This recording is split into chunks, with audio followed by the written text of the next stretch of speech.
Hello everybody and welcome back to the channel. Today we will be continuing to see what would happen if RWBY and Weiss were childhood friends and became spies. If you enjoy the episode, please don't forget to like, comment, and subscribe down below. Now, without further ado, let's get into the video. Chapter 3, Near-Death Experience. TW, Violence, Guns, Shooting, Loss and so much hurt packed in one chapter. All Yang heard was the loud ringing echoing in her ears. For a brief second, she thought she was the one who got hit, but when she strained her mind to focus, she could feel her veins thrumming with adrenaline, her breath, ragged, knees shaking beyond control. Her eyes followed the trail of smoke. At the end, there was a man who stood limp before dropping on the floor with a bullet hole on the side of his head. On the other end, was her little sister, pupils dilated like a hawk who has its eyes on vulnerable prey. Arms still raised and in her hands the pistol whose muzzle was smoldering. Then, all hell broke loose. "You brat," one of the men screamed, but he didn't get to finish. RWBY pulled the trigger and with another deafening echo of a gunshot and this man fell like the other with a bullet lodged in the middle of his forehead. It felt like she was watching a movie, but everything ran at a sluggish pace. She sees RWBY just standing there dazed. Two of the four remaining guys charged at her sister with big machetes. She knew what she had to do. She needed to help her, but Yang's legs refused to shift. "Come on." Her mind echoed, her everything was shaking. "Please. Move." The next few moments happened too slowly, but she knew it was happening faster than she thought. Mere few feet away, the two men brandished the machete on her sister ready to stab, gut and brutalize her, but Yang didn't even notice when she jumped on the table, fist readied and power gauntlet fully charged. Thud thud, thud thud, thud thud thud, thud thud, thud, thud thud thud thud thud thud thud. The sound of her heart threatening to burst as blood rushed to her ears, she jumped. It was a split-second decision, but as soon as she let her fist fly, the punch landed on one of the men's neck. The sound of bones shattering echoed before sending the man flying. The other guy with the machete never stopped. He raised weapon over her head ready to slice her skull, but she was too fast.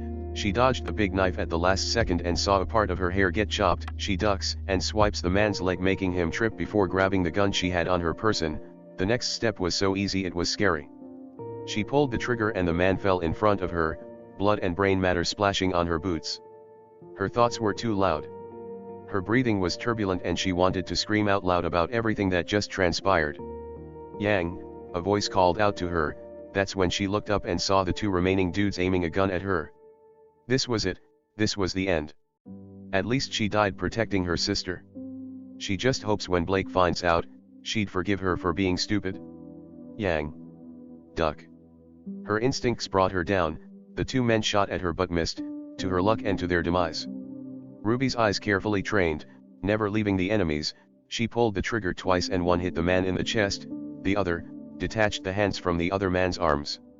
Screams of horror erupted as the man writhed in pain. "My hands! My hands!" he cried out, angry tears falling out his eyes. "You'll pay for," but the next words never gone. A final gunshot delivered the man to his resting place, the dusty basement where they stayed at, or his version of the afterlife. But Yang realized it wasn't her that shot the final bullet, nor RWBY. Uncle Crow stood behind the now dead final man, holding himself up, one arm raised up with a gun whose muzzle was smoking. He breathed raggedly before dropping onto his knees and face planting on the blood-stained, cold metal floor. This was their turning point. Yang and RWBY knew they had lost something they'd never get back.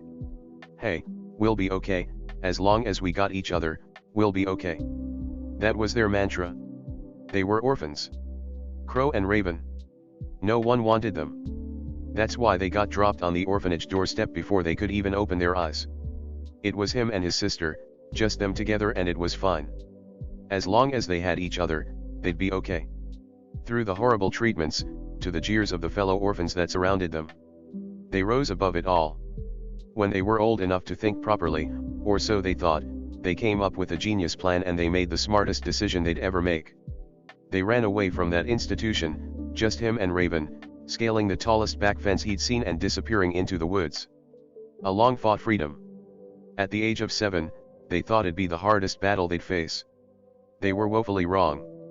The things they were caught up in were things no kid should have to go to. It happened just a few days in their escape. They got kidnapped and taken by some human garbage, forced to do their dirty work. From stealing, killing. They lost everything. Tired, battered, beaten near death. They were just 13 when they thought death had already had a tight grip on their necks. "We'll be okay, together, right?" was the last thought he had as he clutched his sister's hand. They lost consciousness as men in fancy suits raided the gang that held their lives hostage. The next time they woke up, they were laying down on a twin-sized hospital bed. His hands clutching familiar hands but with so many other things attached to him. N4 bag, oxygen masks. His eyes tiredly scans the white room and his eye lands on the door.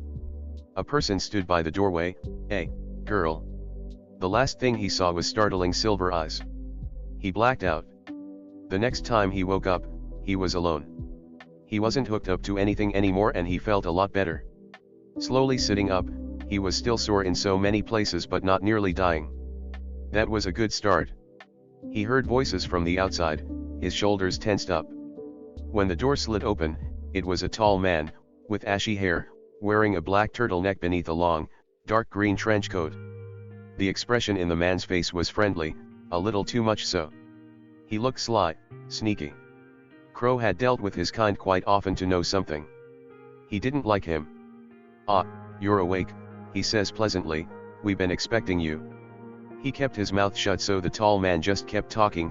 "Well, I'm sure you have a lot of questions, so I'll answer what you want to know." That was when his eyes widened and realized, "Where's my sister?" His throat was scratchy and the effort it took just to say it had him coughing. "Oh, well, if you want to know, follow me." Despite his senses telling him to run the other way, he willed his body to stand up and followed the man.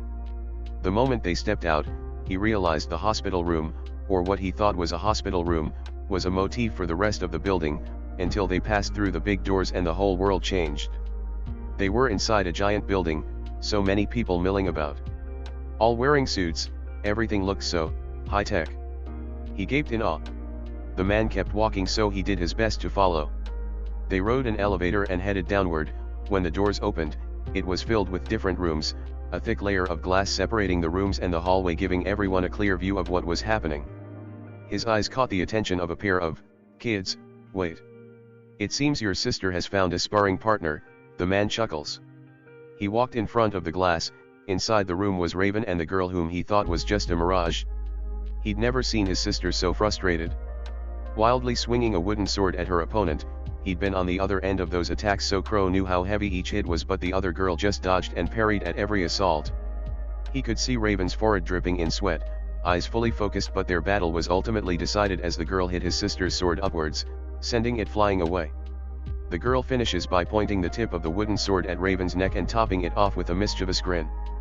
The man enters the room and he just follows meekly. The man clapped his hands at the display shown by both fighters. "Well done," he says cheerfully. "How was she, Summer?" "Worthy opponent." The girl with silver eyes smirks and gives Raven the side eye, which causes his twin's eye to twitch in annoyance.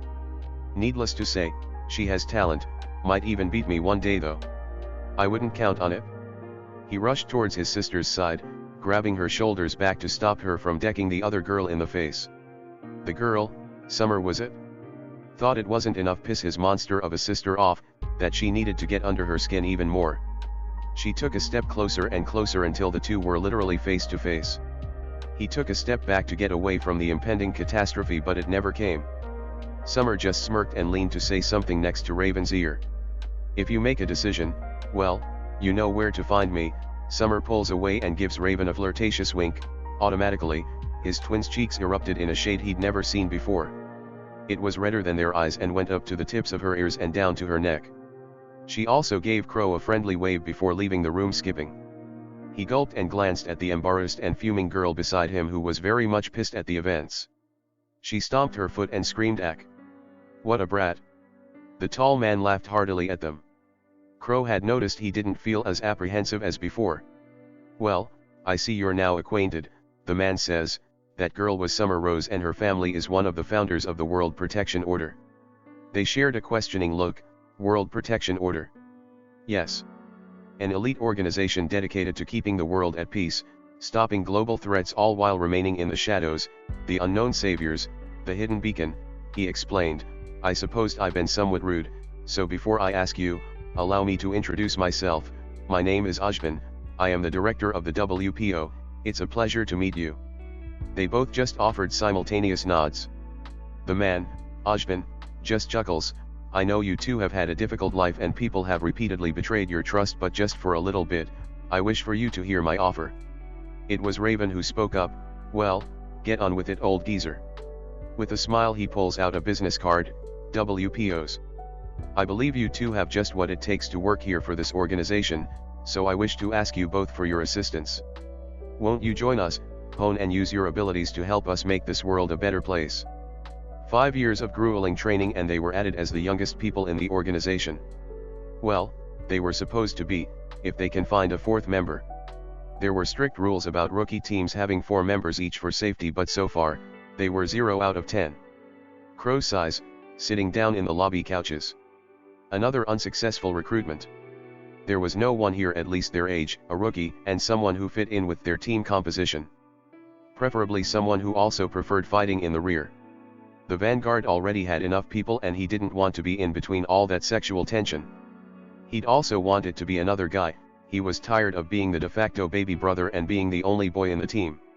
Maybe we'd find a new member if Ray wasn't this prickly and mean and scary, I know someone would accept if you were just a tad sweeter, Summer teased, poking his sister on the side. Raven on the other, kept pushing the finger off. After a while she sighed and just let it happen. If they can't handle me being serious, they don't deserve to be with us, I don't tolerate hindrances, her sister said, acting cool and shit, but Summer just laughed at the display of bravado. Ray, you said, us, Summer snickers, drawing a confused look from the older Branwen. Raven merely raised a brow, and? So what? Then Summer copies his sister's usual face, frowning, making her hair purposely messy, placing bangs to cover half her head, making her voice a tad deeper, I'm Raven, I don't like people, I work alone, Summer mimicked mockingly, making his twin scoff. I don't sound like that. He let the pair be and just sighed. He placed his elbow on his knee and rested his chin on his hand. The 5 years they've spent working their asses off just to get here would be meaningless. They wouldn't be able to accept missions if they couldn't find another person. Suddenly, he spots a head of blonde, wearing a lab coat. The man was desperately trying to show something to the other engineers, but they just ignored him and continued to where they were supposed to go. The blonde hung his head limply before sighing. Crow couldn't help but be intrigued. So he stood up and walked towards him.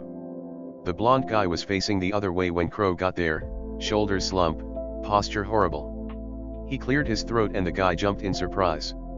He turns around quickly, nearly hitting Crow and tripping over his 2 feet. The blonde guy would have found himself on the floor face first had it not been for Crow's arm around his waist. Whoa, that was too close, Crow mumbles and lets the guy go. He couldn't help but notice the faint blush on his cheeks. Out of embarrassment or something else, Crow couldn't say. I'm sorry about that. I didn't mean to be a bother. The blonde guy begins and readies himself to run, but Crow already has a tight grip on the collar of the dude's lab coat. Whoa, sheesh, slow down, why don't you? I'm not here to hurt you or anything, just wanted to ask. He lets go of the coat and they meet eye to eye for the first time. The blonde guy's eyes widened, mouth unable to form coherent sentences, and Crow couldn't help but be confused. The blonde guy then grins and pulls out a piece of paper from his pocket and a pen. Oh god, you're Crow. Crow Branwen from Team SRQ. Yes. Yes I am. Is that bad?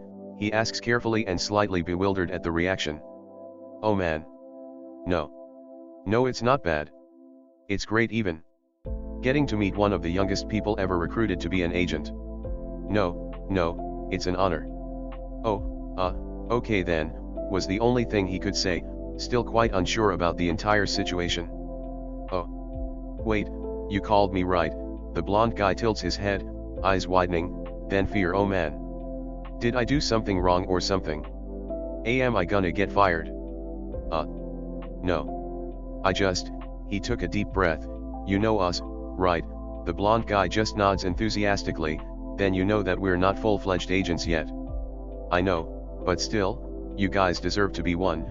I've seen your test scores, your drills and training, you guys are better than some of the older dudes in the force. Crow Branwen, rear guard, nothing gets past you in fight. Raven Branwen, Vice Vanguard, can be the frontman but her skills are better for stealth tactics, and lastly, Summer Rose, the leader of SRQ. Her bloodline has built this place from ground up, she was meant to be a hero. You guys are like, the best. Can I have your autograph? Crow took a deep breath to compensate for the excitable dude's lack thereof. Holy crap, this guy was a major fanboy. Oh shit. Sorry. I didn't mean to geek out like that. I haven't even introduced myself. My name's Taeyang Xiaolong and I'm an aspiring weapons engineer. Well, by the way things are going, or, not going, I guess I'm more or less just a creative artist. I just want to be able to do my part and help people, shadows be damned, he sighed, slumping again, guess that's only a chump dream. Crow inspected the guy more thoroughly, he had the build of a fighter at least, a bit clumsy on his feet and not good at silent ops, but with a little training he might just make it. Maybe that's just what they needed. Someone to balance everything out, plus, something told Crow there was more to this guy than just clumsy, dorky and... No. We're not going there. I don't know how well the weapons engineer thing is gonna work for you, but there's a vacancy in our team. Crow pulls out a business card and hands it to the blonde guy who was gaping at him. Think about it, we'll give you 3 days. He didn't wait for Taeyang to answer and simply went back to where the rest of his teammates were. When he got back, Raven and Summer were just wearing matching smug smirks and he got the feeling he wasn't gonna like what was coming next. Summer snickers, giving Raven a high five. His sister on the other hand had the most strange expression ever. She was holding back laughter. HNNNRK, so. Crow, Raven says, biting her lip, but he could see the twinkle in her eyes. That's your type, huh? Summer snarks and the pair burst out laughing. Yep, he was so done being the team's little brother. The first mission they took together was the start of something amazing. So were the next 7 years of being Team STRQ. Having the highest mission success rates across the boards. With them labeled as top agents, Ojban called them up to congratulate them on their achievements. He also, however, kicked them out of said office and gave them a forced vacation leave for being idiots who haven't taken a damn day off since they took their first mission. That was where they were, him and his partner that is. On a fully paid trip to a private island owned by the org. It was so peaceful that he wasn't quite sure how to handle it. No gunshots, no sword swinging, no bad people trying to kill them. It was a change of pace he could get used to. He enjoyed the sand digging under his feet, the heat of the sunlight on his face as he stretches his back, listening to the sound of waves. He felt a faint kiss on his temple, and he smiled. He knew just who it was. Taeyang lays down on the cot beside him, enjoying the sun, the beach, and the relaxation. Until the other members of the team just landed on the beach in front of them, parachutes and all, after disappearing for 2 weeks. Raven and Summer look far happier than they've ever seen them. Where were you two?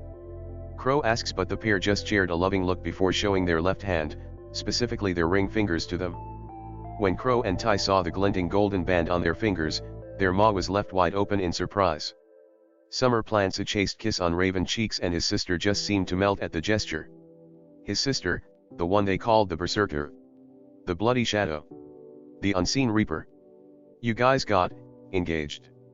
Crow says carefully, still grasping the information. Summer giggles and shakes her head. Better. We got married. What? Their shouts sending multiple birds flying away from the vicinity. When? Where? How? And why didn't you invite us? Taeyang's barrage of questions had the two women laughing.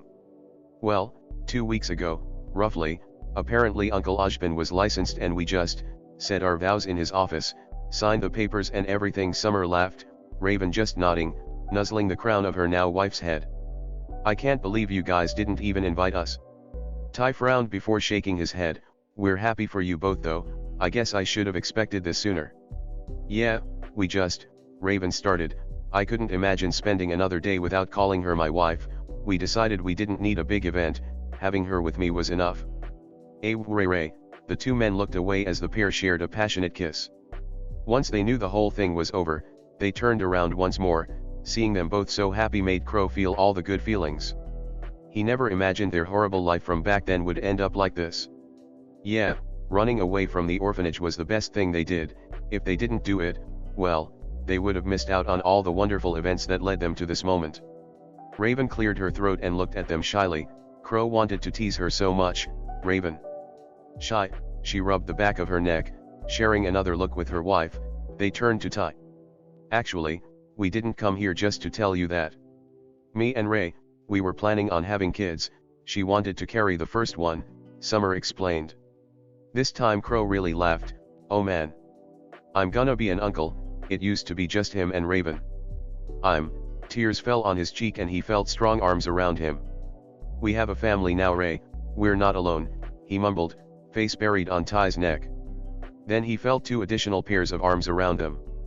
I know, Crow, his sister rubbed his back like she always did to comfort him. They shared a serene and joyful moment before pulling away.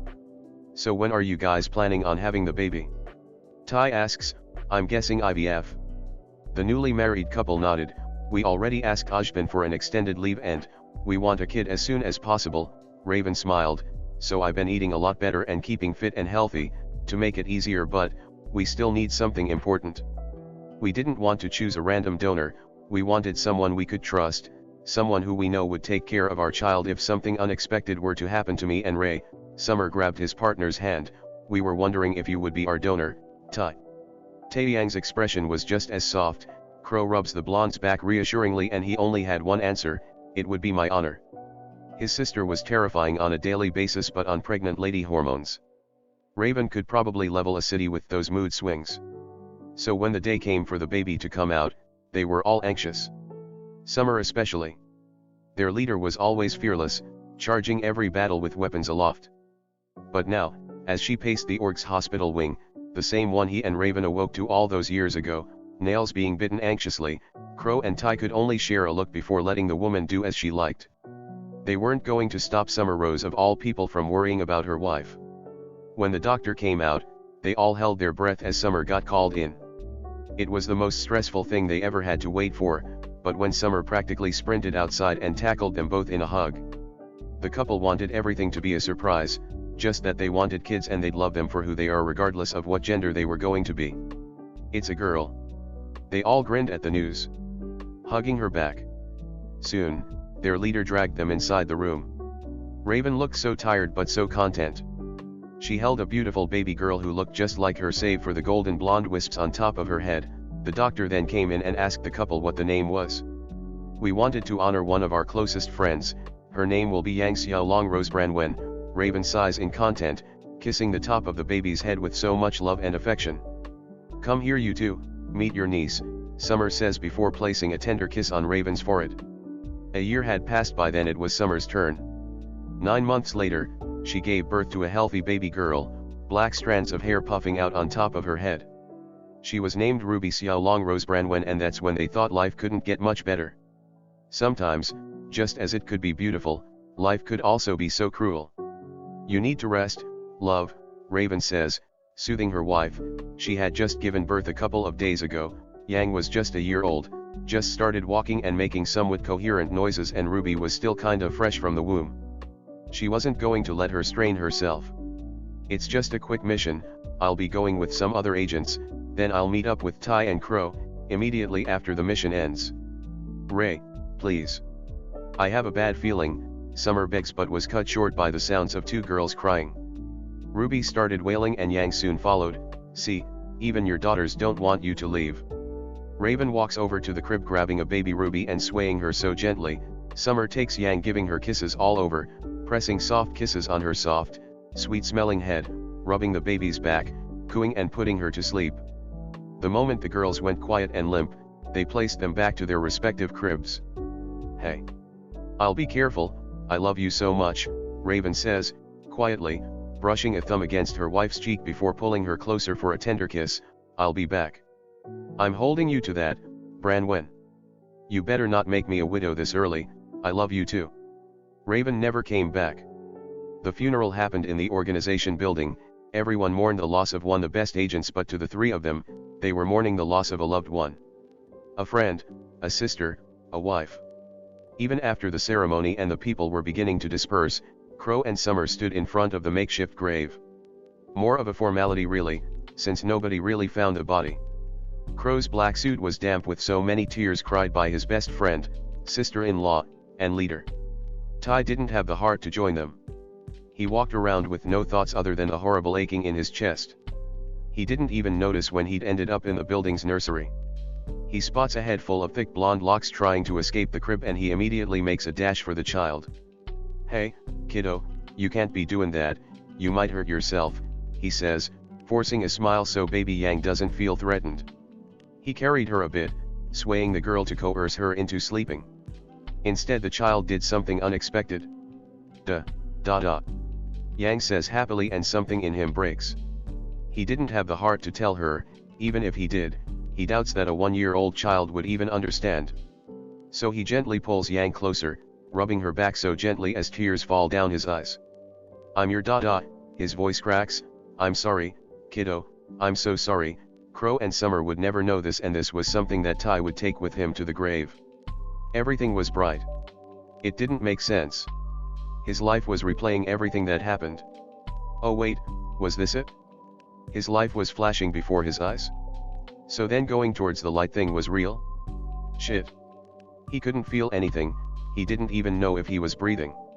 He could hear someone, though, someone saying that he wasn't done yet. That he still needed to protect the kids. What kids? He didn't have any kids. Everyone he loved and cared for was dead and buried. He wouldn't have kids in this life if it just meant having more people lose. He was better off alone. He'd never want to drag kids in this life. Dash out, UNC. He heard faintly, but it sounded too far to make sense. Then the next things he heard weren't the ones calling him before. "Please. Crow. They need you," this one was clear, and he knew who said to him. Whether it was someone from the afterlife or deep in his subconscious, that was when he first started fighting. He hears the sound of someone crying, and the first voice calls him again, "Uncle, wake. Uncle Crow, don't." Every single call gives him more and more strength. The last one was the one that made the bright light go away. He felt his fingertips moving, and soon it was whole hand. "Please. Uncle Crow. Don't leave us too." The sobbing voice begged, and the next was like having a gush of air after being dunked underwater with no support. He felt someone's head laying down on his chest, his shirt soaked with snot and tears. Right. How could he give up? How could the thought of giving up even crossed his mind when he still had family to take care of? With all his strength, he willed his hand upwards until it landed on a familiar head. Ruby's doe eyes turning red and puffy from all the crying she'd done. Yang wasn't as noisy as her sister, but her lilac eyes had been just as bloodshot. The moment his fingers ruffled the younger girl's head and they looked at him in surprise and relief. "Uncle Crow." The girls both wrapped him in tight hugs. That's when he knew it would be okay. He still had them. He'd protect them with his life, and he still had a family. He wasn't alone. Chapter 4, The Organization. He tried to keep his cool, but the moment he saw the familiar lifeline slowly steadying, nearly flatlining, he called Glinda immediately. "Patch me through, now." Ajban ordered, sitting down on his table before pulling up the multiple holographic screens. "Where is he?" "I'm not sure yet, Director," Glinda Goodwitch replies, furiously tapping on the keyboard. "STRQ Base 17, sir." The moment he heard it, he pulled all the feeds that were connected to the safe house, and he carefully watched what had happened. Crow was captured and dragged back to the shack, and the 6 armed men punched, kicked, and injured him so badly, Crow was on the verge of dying. His fist tightened as he continued watching. The 6 armed men then continued to wreck the safe house until they finally found what they were looking for. Switching the feed as the men went down, Ajban's eyes widened at the state of the house. The tables that were filled with gadgets and accessories were stripped of all its supplies, and the hidden submarine was floating above its usual place. Was the room ransacked before the men got there? They threw Crow down, and Ajban's grit his teeth. One of the men said something before aiming the gun at his agent's head. The next was what shocked him. The camera didn't see the 2 young children that were hiding behind the tables. Both were completely concealed. One girl with black hair and red highlights pulled the trigger, and he saw a bullet being fired. Just like that, the first man with the gun fell limply. A clean shot to the side of the head and falling like a rag doll. The second man was just about to shoot at the girl. She fired again, and this time the bullet was lodged right in the middle of his forehead. He felt the hairs on his neck stand. The sheer talent of these 2 kids combined left him astonished, untrained yet deadly. The amazement was laced with a twinge of fear. These 2 were really their kids. 2 men ran toward the black and red-haired girl, but it seemed she was dazed.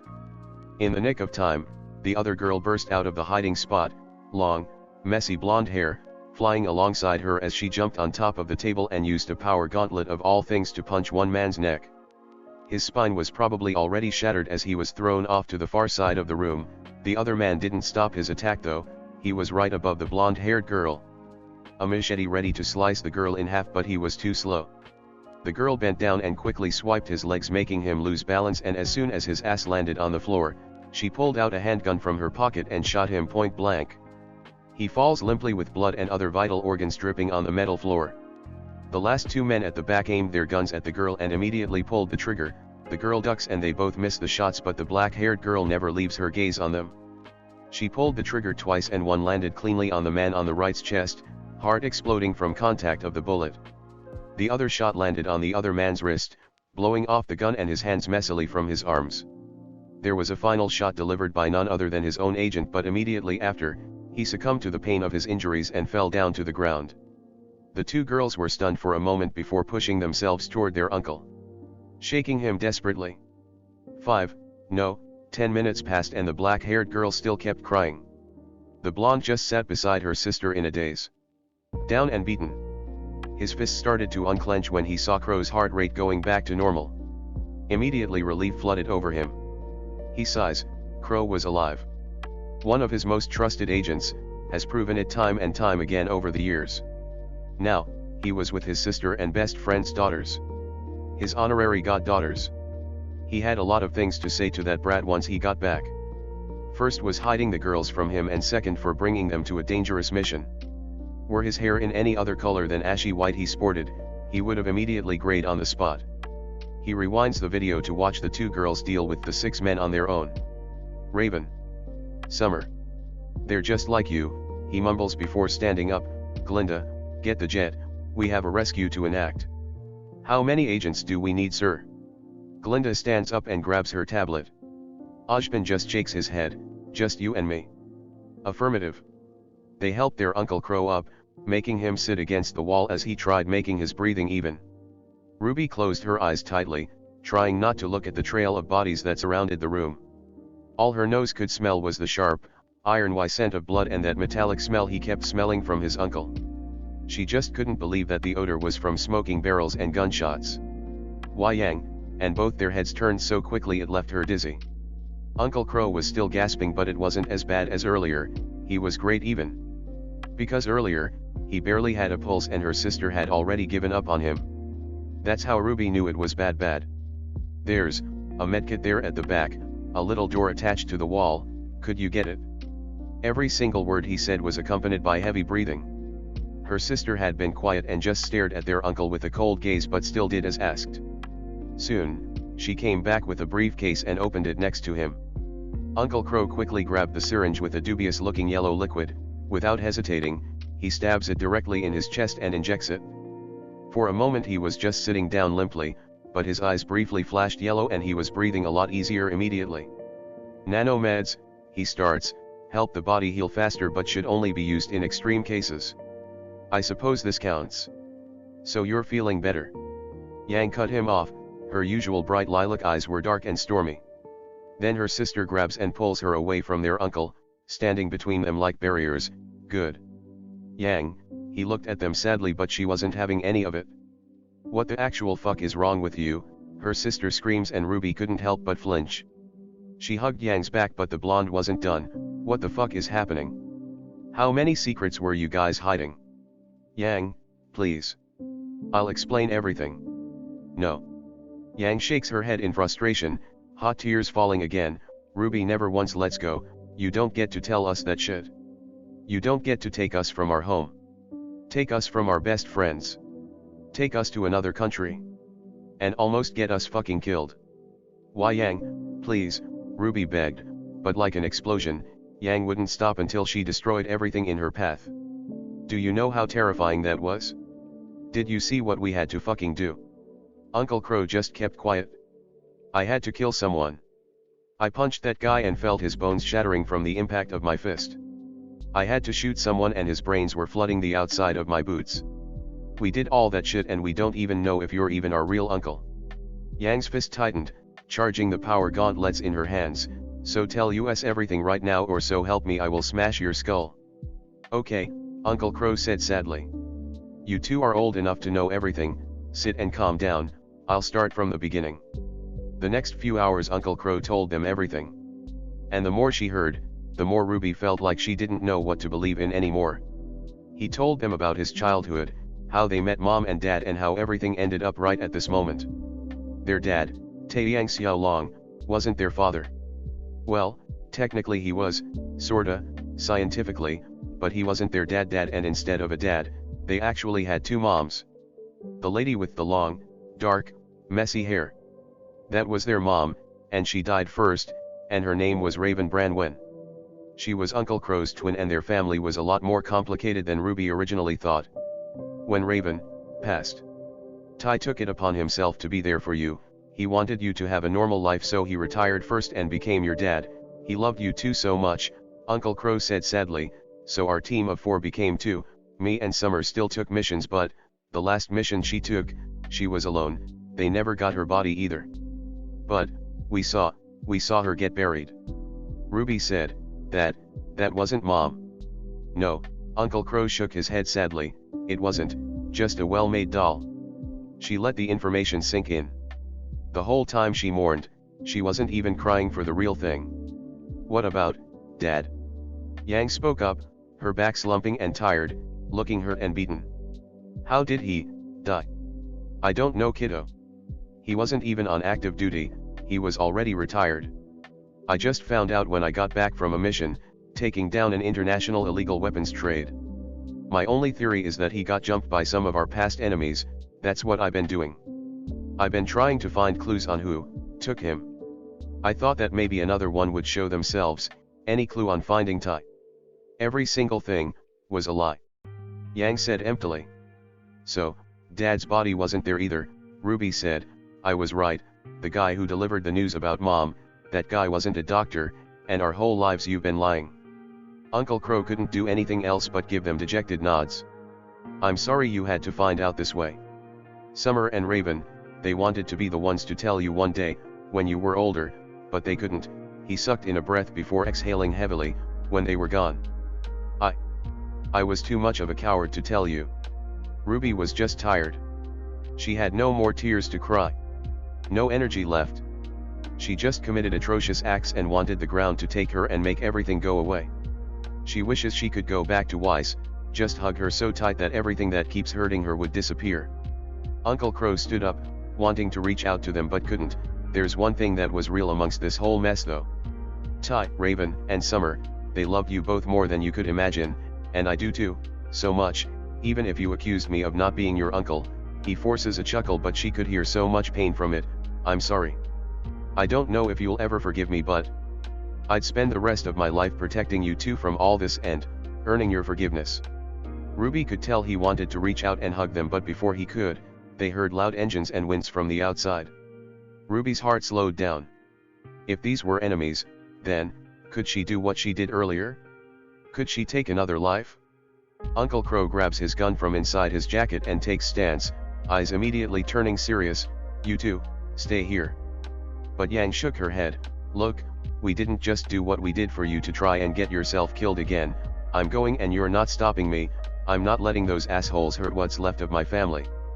It was odd, an 11-year-old girl staring down an old, middle-aged man. But apparently her sister was more capable of things kids her age weren't. Like fight like a pro and cuss like a sailor. Ruby, you're staying here, she said with finality. What? No. This isn't just your fight? If these guys are the same ones who took Dad, then, she forced down the incoming tears, you'd think after all this her tear ducts would have dried up by now. Apparently not. I won't hesitate. She hoped both of them could see her resolution. She immediately goes to the gun rack and grabs another. Before flicking her wrist toward the upper passageway, she climbs up, then takes a deep breath before copying Uncle Crow's stance. Soon she felt a hand grab her shoulder, pushing her back. Okay. I'll go first, Uncle Crow says. Yang, you provide backup when I need, and Ruby, you're our rear guard. If they're hostile, don't hesitate to shoot. Yang and her shared a steely look and followed the veteran's lead. Carefully, they used the walls beside the door as cover before their uncle raised his gun to look around. "You have an awful lot of things to explain," a voice outside said. Crow's eyes widened and he jogged outside. They were met with a jet hovering over the shallow area of the beach. On top of the jet stairway stood a man wearing a turtleneck and a green coat. In his right hand was a cane he leaned heavily on. He wore those weird tiny, dark, circle glasses that made him very suspicious, and his hair was like, dirty white or something.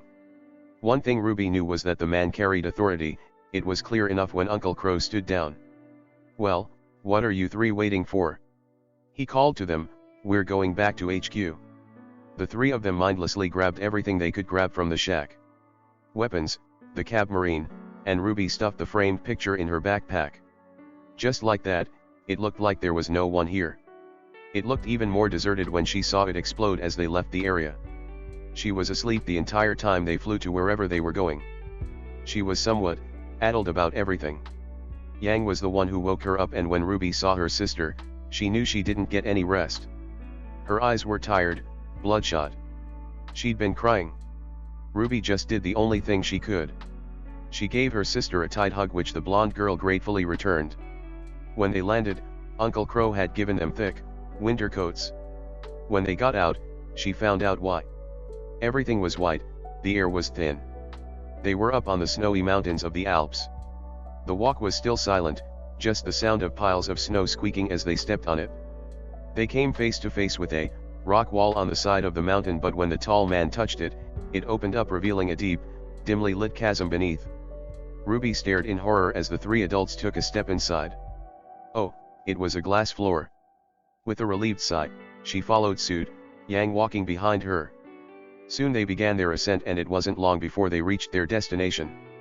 The moment the elevator doors opened, though, it was a sight far from the snowy Alps of the outside. They were inside a giant building, but the place functioned like a mini-city. So many people walked around, all wearing suits like the kind Uncle Crow usually wore.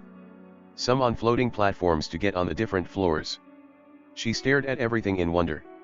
The tall man spoke up and gestured at this, with a kind smile and a friendly demeanor. She didn't fully trust him. "Welcome to W.P.OHQ, he says, "and I know you both have a lot of questions. You two should freshen up before that, Glinda, if you will." And the scary-looking lady, who looked like she would smack your hand for even thinking of grabbing a cookie from the jar, stepped forward, gave them a tentative smile. Maybe she wasn't as bad as Ruby thought. Before she followed, though, she looked at Uncle Crow for reassurance. He dipped his head slightly, so she did as told. If her uncle trusted her, then that was a good sign. The entire time they walked, Ruby was looking around the place. Everything looked so pristine. She wanted to touch every single thing she could catch a glimpse of, get to know the intricacies of what was happening beyond the surface level. Yang, on the other hand, just looked down at the floor, deep in thought. So she grabbed her hand and it pulled Yang's head upwards. Their eyes met and she gave her sister's hand a squeeze. Yang gave her a tired smile and squeezed back. After walking for a while, they ended up on the quiet side of the mega building where they were the only ones walking in the halls. They ended up at the very last room at the end of the white hallways, and she raised a brow at the strict-looking lady with the electronic notepad.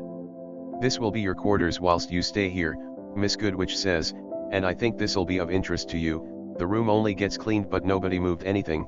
This was your mother's room after all. You two of all people deserve to be here." Then Goodwitch turned around, started walking away. Every clack of her tall heels echoing, and they stood in front of the door unmoving until they couldn't hear anyone else. "You wanna do the honors?" she asked Yang, who stared at the door conflicted. "Do you?" her sister asked her back meekly. "Hey. Yang." Then she met her sister's eyes. "I share your pain." Yang gives her an affectionate head pat before facing the door. Together, they twist the handle and close their eyes. When the door swung open, the scent of pine and roses erupted, and Ruby knew she'd smelled the scent before. It was from a time before, long, long ago. It was nostalgic. It smelled like home. When they finally opened their eyes, the reveal felt anticlimactic. There were two twin-sized beds, one on the far left, the other on the right. On the front end of the room, in between the beds, was a long table filled end to end with different papers, trinkets, weapons. Built-in cabinets beside the doorway. It was still filled with uniforms and other casuals. It was the walls that got her attention. filled with weapon diagrams, battle plans, and a big corkboard filled end to end with photos of their moms, dad, and Uncle Crow. She pulled a photo out of the tack and sat on the edge of the bed. She felt the bed dip as her sister sat next to her. She placed her head on Yang's shoulder as they stared at a picture of them when they were babies. They were both asleep. Yang was probably just about to turn 2 years old and Ruby looked so tiny. Her everything was pudgy. This was probably taken maybe a couple of weeks before everything fell apart. Beneath them was the woman, Raven, their other mom, mouth open with a bit of drool dripping out. She was probably sleeping deeply, but her hold on them was just as tight, keeping them safe and warm. Then beside the 3 sleeping girls was their mom, Summer, placing a kiss on Raven's forehead, smiling so happily as she took the picture. I wish we could have known her," she mutters, and Yang places a protective arm around her shoulder, pulling Ruby closer. "I know. I do too." There were 2 men inside, the director of the agency, a pleasant man, and the conniving man. He long since knew this. "What were you thinking, Crow?" The screaming began as soon as the doors to the Ojban's office closed. Crow did his best to bite back the answers. It didn't help that his everything still hurt, and all he wanted to do was go to his nieces and give them a well-deserved hug, if they'd let him, that is. Maybe even drink a bottle of whiskey, maybe 2. "Do you have any idea what kind of danger you put them in?" Ojban's tone reached a new timbre. "You think I don't know that?" He couldn't stop the snark. After all, what was I supposed to do? Leave them alone somewhere they could be tracked by enemies? Be taken like Ty? You could have left them here. They'd be safe, with dozens of eyes watching them and protecting them. "Oh, that's rich." Crow scoffs. "Bring them here so you can mold them into your new top agents." "I know you, Ojban," he spat with as much venom as he could muster.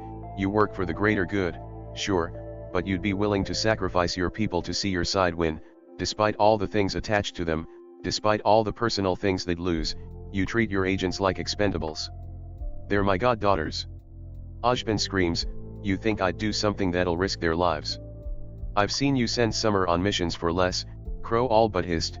"They were ready to retire, but you insisted. That's why Raven went that night? That's why she never came back. You knew what she'd lose, but you still told her to do it."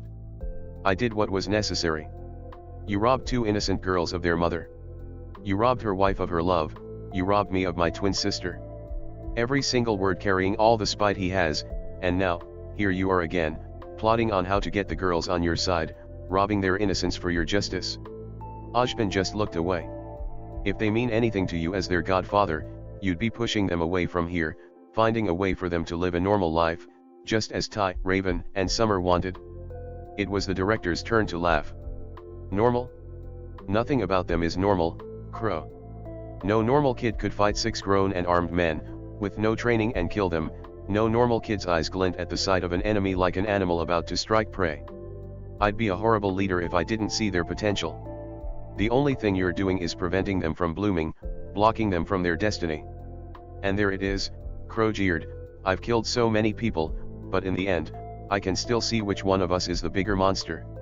Their silence was tense, and if he was fit to fight he would have threatened the old man with something far more physical.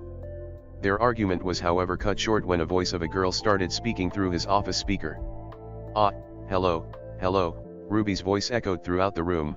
"I saw a laptop here in Mom's room and your speakers have no protection whatsoever, and well, I might have sort of patched myself through here. Can you hear me, tall man?" From the surprised look on Ojban's face, he didn't expect that. "Yes, we can hear you quite well. Just a question, how did you manage to do that?" Ojban carefully worded the question and hid, easily reverting back to his good-natured self. "Oh, easy, you just write a quick program on a computer and boom, you're in." "Well, the difficulty varies depending on what you want to hack and their different protection levels, and in this case, your speakers have 0 protection, so I just let myself in and..." The younger girl was cut off by her older sister, who seemed to be in a less forgiving mood. "Ruby, focus. Anyway, geezer. Me and my sister want to tell you something in person. Where's the way to your office?" "Alright." "What?" Yang said. "So tell us, tall man. We wanna go now." "Ah well," Crow could hear his mind turning, figuring out a way to get what he wanted. He then smiles. "I'll send someone to pick you up." Crow's eyes never left the man who was currently thinking on how to turn this tip into his favor. Soon, the doors open and the two girls enter the room. Fully equipped. Yang with power gauntlets on her hands and Ruby with two handguns strapped on each of her calves. "So, how may I help you today, girls?" "Cut the crap," Yang says, crossing her arms. The cold little smile Ruby's face wasn't anything he'd seen on the girl before.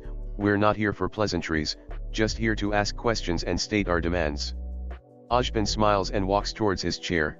Sitting down, he leans on the table, interlocking his hands together before resting his chin on top of it. "Name your price." "Uncle Crow told us that Summer Rose, Raven Branwen, and Taeyang Xiaolong's bodies were never found, correct?" Ruby asks, tone calculating. Ojban gives one nod and the girl continues. "So you haven't found the people responsible for this, correct?" Another nod from the tall man before answering. "They were dubbed M.I. but due to the length of time that passed, well, it was safer to assume than give out false hope. Here's the deal, geezer." Yang stands tall, raising her chin up as if daring the director to challenge her. "We want in this business, in this merry company of yours and in all the way to hell." Crow's eyes widened, mouth ready to stop them, but the moment Ruby looked at him with that cold gaze, his mouth clamped shut involuntarily. Ojban's face went from curious to pleased. "I'm listening. In exchange you give us everything we want, resources, training, everything we need to accomplish our task of wanting to find the one who took our parents from us, and we'll play your little game, well, until we've achieved what we wanted anyway," Ruby says, the calm smile never wavering. Ojban raises a brow but otherwise remains impassive. "Bold of you to assume I'd give all this to you too." Yang and Ruby share a look. In a second, they sprinted towards the man on the chair, Yang on his left with the gauntlet fully charged, ready to explode at a moment's notice, and Ruby had two guns cocked and placed on the side of his head. Ojban immediately turned less dismissive. "I'm listening intently." "The funny thing about speakers is they're a two-way street," Yang smirks. "And we heard everything you two talked about. You can't risk two bright and talented killers for hire in the making slipping your hands, right? So we're ready to work for you, saving the world and such, as long as it doesn't interfere with our search for truth, we'll play along." Ruby's smile didn't hide the sheer killing intent leaking out of her very being. "But just because we're working for you doesn't mean you're free to take it as submission. We're not pawns. The moment you do anything we don't like, threaten me, Ruby and our uncle, well," Yang's smile seemed almost sadistic, "I'd punch your head so hard it'll explode. And I'll lodge a bullet in every pore of your body, are we crystal?" Ruby chimes much too gleefully for a threat, but with the way the gun was a few centimeters away from touching his head, that wasn't something he'd mess with. For a moment, Ojban kept quiet until a beat of 2 or 3 passed. He smiled. "Your demands are accepted, Crow Branwen. I assign you're now their leader, a new team for the Rose Branwen Xiaolong family. Should you three fail in any event, well, at least no one gets left behind, right? I leave these two in your capable hands, Crow. Train them to the best of your abilities. Or risk losing the only thing keeping you tethered in this world." was left unsaid. "You three are excused, and once again, I welcome you to our organization. May all your efforts be for the betterment of humanity." They kept walking and walking until they reached the quiet hallways of the old dormitories. "So this is where Glinda brought them, huh? What were you two thinking?" Crow questions, but it remained unanswered. They continued walking until they were inside his sister and Summer's room. Yang closed the door and locked it while Ruby sat in front of the laptop, typing away at the keyboard.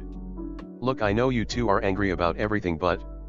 "Shut up for a moment, Uncle Crow," Yang interrupts him and stands behind Ruby, watching her intently.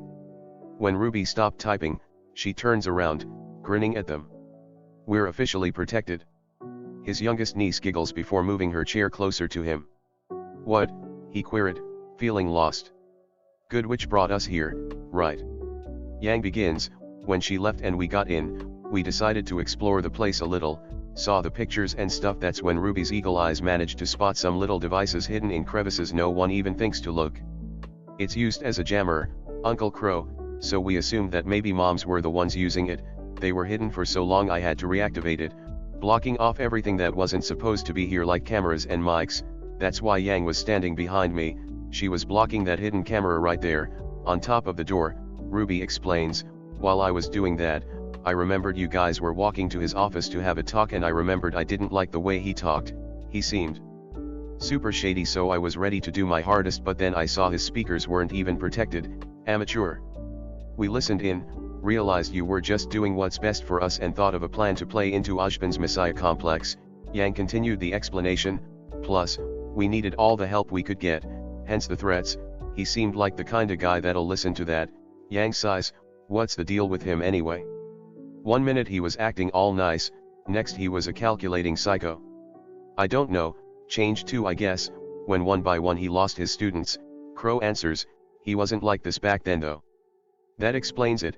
Ruby leans back on her chair, closing her eyes. What's that bit about trying to find out what happened to your parents then, or was that just an on-the-spot motive? Yang just looked at him almost disappointed. I'm surprised you of all people would miss that, Uncle Crow. You might trust that trenchcoat guy but we don't. He hasn't done anything to warrant any.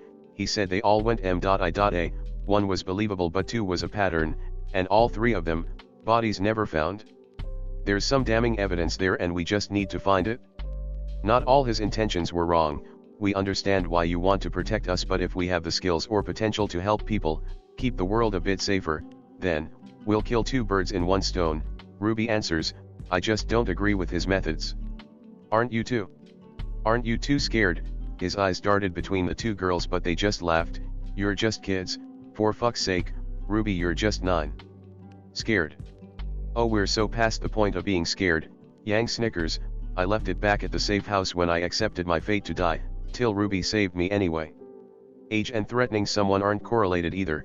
I could be 5 but if I had the control panels to set nukes off I'd be the most dangerous person in the world, Ruby says, shrugging her shoulders.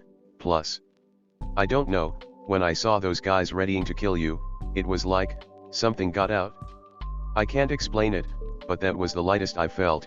The gun didn't feel heavy, it was freeing. My thoughts were empty, I wasn't thinking about anything and my whole body was just on autopilot. It was like meeting an old friend. My hands felt at home as I held that gun. I didn't like the fact that I'd killed, but I couldn't change how I felt. I asked myself again if I could off another person so easily, but if it meant protecting my family, the weight of trigger was almost non-existent. I freaked out in the beginning too. I didn't apologize. Sorry I screamed at you, Uncle Crow. Yang looked at him sincerely. You were just trying to protect us. He sighs and places one hand on each of their heads. It's okay. I should have told you sooner. Now instead you had to find out in the worst way possible. I apologize for that too. This time, just, no more secrets, promise. We face everything together as a family. Ruby stares at him straight in his eyes. He ended up giving them both tight hugs. No more secrets. I promise. Looking back at it, that was the day he'd lost his old nieces and the day he started training the best agents in the making. He just didn't know it yet. Alright, that's where we'll leave off for this episode. Thanks a ton for coming and listening along.